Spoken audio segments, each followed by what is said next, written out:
Hello, my loves. All right, so I wanted to do this video on self-love because I think self-love is the most powerful component when it comes to being fit. I know that in my past weight loss experiences, my self-love was the strongest every time I got small. Choosing self-love is one of the hardest things to put yourself first, I think, for a lot of us, because we want to be kind and giving and compassionate. We feel like we're forsaking others. I had to realize that putting myself last actually hurts others because I end up having less to give. If I'm tired, cranky, in a bad space, I'm not a joy to be around. It's almost kind of hard to take from someone who does not have their cup full. It's a lot more joyful to get a little bit of the presence of someone who is full of themselves, someone who full of themselves in the good way, someone who is full and whole within themselves. That is a light, that is a joy to be around. I become a better person and I end up being a lot better person for everyone around me. So as I've gone on this weight loss journey and working on the self-love piece of it, here are 6 actions towards self-love and fit energy. The first one, I really have to give credit to the Bible, to God, about in order to love God, you must know him. You can't love someone you don't know. Same thing with ourselves. We can't love ourselves if we don't know ourselves. And it's easy to get in the habit of, what does this person need? What does this person need? Instead of, what do I need? What do I need? What do I need? To know yourself, to ask what you want, to find out how you feel, and care about how you feel first. The second thing is letting in parts of yourself that you deny. For a long time, I think I've kind of denied the overweight side of me, the parts of myself that I didn't like. I think we have to let those things in and accept all parts of ourselves.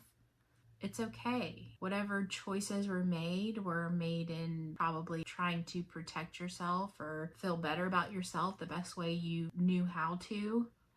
Having compassion for ourselves, especially for the parts of ourselves that we don't like, or the parts of ourselves that we deny and push away and try to ignore. Accepting it, accepting that I got to over 200 pounds and that's part of who I used to be. And I was doing the best with what I knew at the time. I'm doing better now and I'm learning and growing, but accepting all parts of ourselves.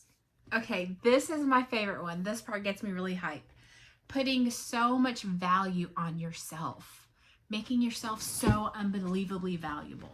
That's self-love. It's about being happy now, but then how can you be happy now if you got this XYZ going on? Well, you don't need anyone. You don't need anyone to act any differently. You don't need anyone to be any different person. You don't need anything from anyone. You have it all in yourself. And that makes you unbelievably valuable because you don't need anything. You don't need anything. You don't need anyone. It gives you your power. It gives you your control back. It gives you your security and safety back when you don't need anything or anyone. And how do you do that? You give it all to yourself. If you're feeling a little bit unattractive or whatever today, look in the mirror and find something that you like and pick at it.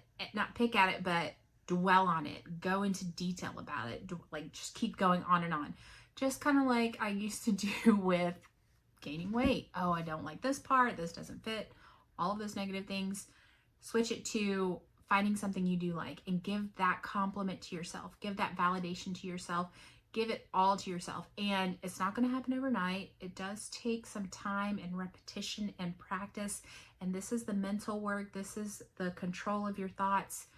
But if you can discipline yourself to say, I'm in control of my thoughts. I'm the one who's in control up here. And just cut things off when you talk negative to yourself. Give yourself the compliments. Give yourself the validation. It's a place of needing no one or anything to be any different because you have all of the power. You are in control of how you feel. So give yourself the compliments. Give yourself the validation. Give yourself all of the things you need, because otherwise you're always going to be a slave to the Facebook likes, to to dislikes, to the external validation, and you're at their mercy. You're at the mercy of being someone else's object of attention. They've got things to do. They can't, always have you as their object of attention. So you're at their mercy. But when you give yourself the validation, when you give yourself the compliments, when you give all of those things to yourself, whatever it is that you wish someone would do differently or act differently or behave differently, whatever it is, give it to yourself. And then you need nothing. And then you have all the power. And then you can be happy now. Because with me, that's what I'm doing with law of attraction manifesting, is learning how to be happy now. Well, it's a lot easier to be happy now when I don't need to be everyone's, center of attention, object of attention in order to feel happy. I don't need them to do X, Y, Z and have all of the power over my happiness. I have power over my happiness. I give myself the compliments. I give myself the validation. If I'm embarrassed about something, I walk myself through it. Oh, well, I'll do this next time. And it happens. Like, we do things that we're embarrassed of sometimes. Just, be easy on ourselves. Be kind to ourselves. It's not that big of a deal. Take it a little lightly. Angels fly so high because they take themselves lightly. This is what allows us to have so much value. And learning these skills, learning new things, keep adding on to your toolbox of all these things that just add value to you. But it makes us so valuable when we need no one or anything to be any different. We give everything to ourselves. And that's where our power is. And here's the kicker. I absolutely love this one. It just popped into my head the other day. There are things that we can give ourselves that no one else can give us. There are parts of ourselves that we don't even know about. No one knows ourselves like we do. We've been with ourselves our whole lives. So there are things that we can give ourselves. There's certain ways we can make ourselves feel that no one else can ever do for us. We have that much value in ourselves that we can do things for ourselves no one else can do for us. We can feel certain ways that no one else can make us feel. And there's so much beauty in that, and just, it's a special thing. Not to push anyone away or deny anybody or give anyone less credit, because when someone does compliment you or someone does make you feel good, then it's just icing on the cake. And that's what allows us to not be so needy, not be so sensitive to things. When we rely on other people to fill us up, we become so needy and so sensitive to things because our cup is so empty. Like, fill my cup up. Why aren't you filling my cup up? But when we give ourselves all of those things, then when someone does do it, it's just like, wow, it's really nice. It's icing on the cake. And you know what? It's like we're so hard on ourselves. If we all fill up our own cups, then things will be so much easier. And everybody's on their own journey. Everybody has their own faults, their own things that they have to work on, their own issues they're dealing with. And then to demand that of somebody is like, demanding someone else demanding it of us. When we're, like, I'm trying to lose weight, get in shape, work on myself, all of these things. I think that's where we can give compassion is everybody's got their own things they're dealing with. To demand someone to, kind of be to make yourself the object of attention to them is so, demanding. And it's so much power in giving it all to yourself first, and then you can let other people off the hook. You can have compassion for other people, and when they do give things to you, then it's just like, wow, that's where the appreciation kind of comes in naturally. You can have appreciation and stuff for people when your cup is full. When our cup is not full, it's easy to demand more and need more of others. There's so much power in it because this is reliable. You are 100% reliable. You can be there for yourself whenever you need it. You don't have to rely on others. It's stable ground because you can always be there for yourself whenever you need it. And it's about pleasing yourself. What pleases me? What do I want? If you're feeling unsure of yourself, go to your guidance within instead of externally. Go over any scenarios that you're dealing with and validate yourself like you would your best friend. Be your best friend. Go over the scenarios and have compassion for ourselves. We're not perfect. Like, we're never going to be perfect. You know, be a little easy about things. It's really always about turning inward or turning to God, whatever feels right to you. But really going within is, I think, so much power in that. All right, so the fourth thing is making marriage vows. I thought this was just so powerful. You can Google marriage vows online, whatever feels good to you. Make those vows with ourself. Like, wow. And really take time to go over it and be serious about it before you create this covenant with yourself.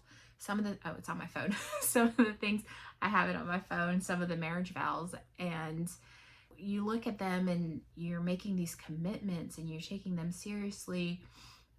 And to put that energy towards yourself, I will be there for you. I will help you when you're down. I will comfort you.